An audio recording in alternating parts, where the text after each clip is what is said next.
Қазақ КСР-нің еңбек сіңірген мұғалімі, социалистік еңбек ері Рафика Бекенқызы Нұртазина Совет одағындағы барша педагогикалық қоғам арасындағы белгілі тұлға.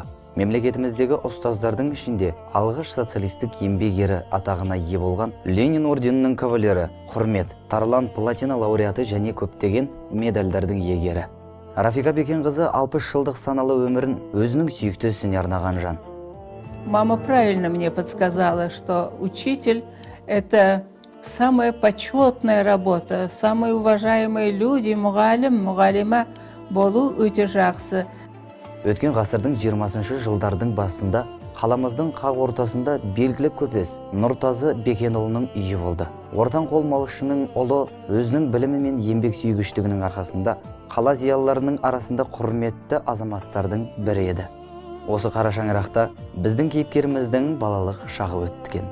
Бүгін бұл жердегі қарапайым үй, яғни Дүйсенов 90 көшесі жергілікті павлодарлықтарға сүт дүкені ретінде танымал. Сыйластығы мол, үлкен шаңырақта 3 бала өсті. Кіші қызы Рафиканың дүние есігін ашуға жарты жыл қалғанда бұл үйге қайғы қасірет келді. Әкесі дүниеден озды. Өмірдегі бас ұстазы анасы болды. Зүлбану Абдулқайым қызы өзінің бар ғұмырын балалары мен немерелеріне арнады. Елде конфискация басталған кезде балаларының болашағы үшін қорыққан ана Алматыға көшуге бел буды. Ана батасын алған Рафика 1939 жылы Киров атындағы Қазмуға оқуға түседі. Бірақ сұрапыл соғыс басталады. Бұл соғыста Рафика болашағынан мол үміт күттірген ағасынан айырылды. 30 жылдан кейін Рафика Бекенқызы ағасының молласын тауып, немерелермен бірге барып қайтады. Рафика Нұртазина өз әріптестеріне әрқашанда өз балалық шақтарыңды ұмытпаңдар, сонда ғана сіздер әрбір баланың жүрегіне жол таба аласыздар деп айтудан шаршамайтын. Оның алғашқы кітабы 1964 жылы жарық көрді.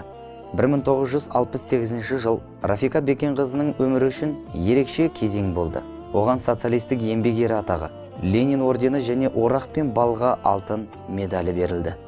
Осы жылы ол Алматыдағы номер 12 мектептің басшылығына тағайындалды. Өзінің екінші үйіне айналған аталмыш мектепті 19 жыл бойы басқарды.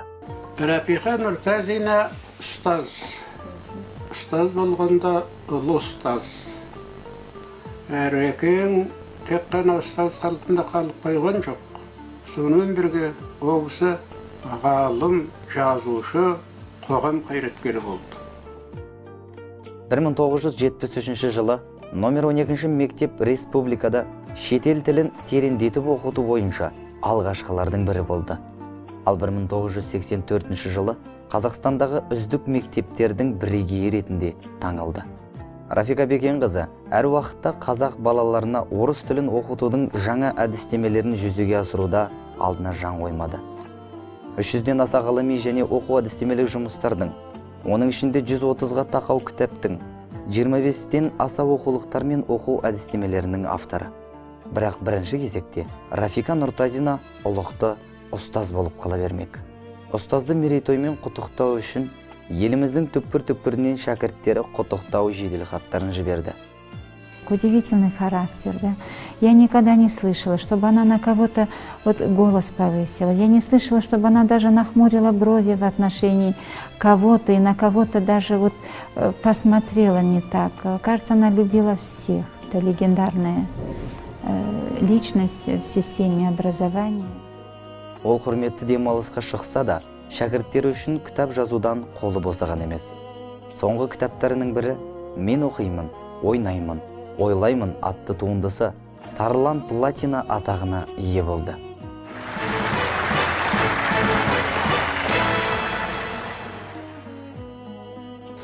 Я помню, как она выступала,